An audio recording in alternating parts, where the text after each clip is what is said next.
Hi, in this episode we'll talk about what is inflation, as it is quite a hot topic lately in the news, and you can probably see and feel it in your own wallets. It is a process of a general increase in prices and a fall in the value of money. How it is measured, you may ask. It is measured by looking at and comparing the prices in the consumer basket of goods and services. The basket is indexed in a selected year, where the following year's measurements and statistics are being compared to it, giving us the CPI, Consumer Price Index.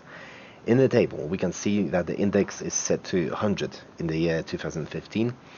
All following measurements of the basket are being compared to that period. Due to global economics, trading, and wars, prices can rise and fall. If we have inflation at a level of 10%, 1 year difference, as it is often reported in the news, what it means is that the prices of the items and services in the basket of goods have risen by 10% compared to last year. If your yearly pay does not rise together in line with inflation, then you can buy 10% less, as it's simply a loss of 10% value. It is worthy to note when discussing pay raises in the future. Now, where does the increase in prices come from? Imagine that we have a lot of money in our wallet. Think about it as in the economy. Think that the money comes from sources such as government aid, benefits, government investments made with borrowed money, or even better, printed money.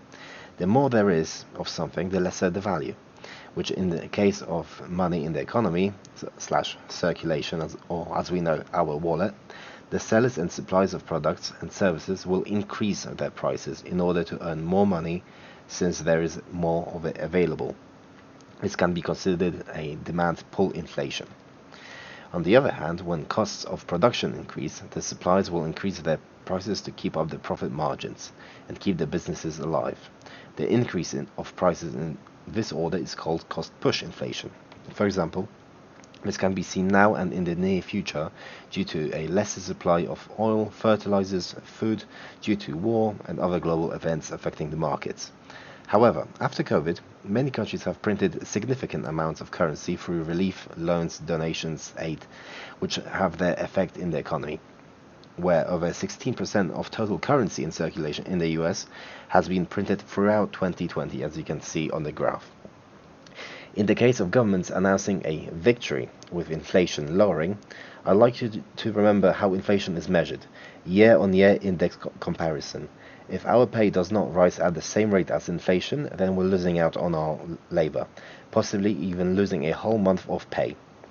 It is important to know that as an employee, we become better with time, and that the value of our labor technically increases. So should our remuneration.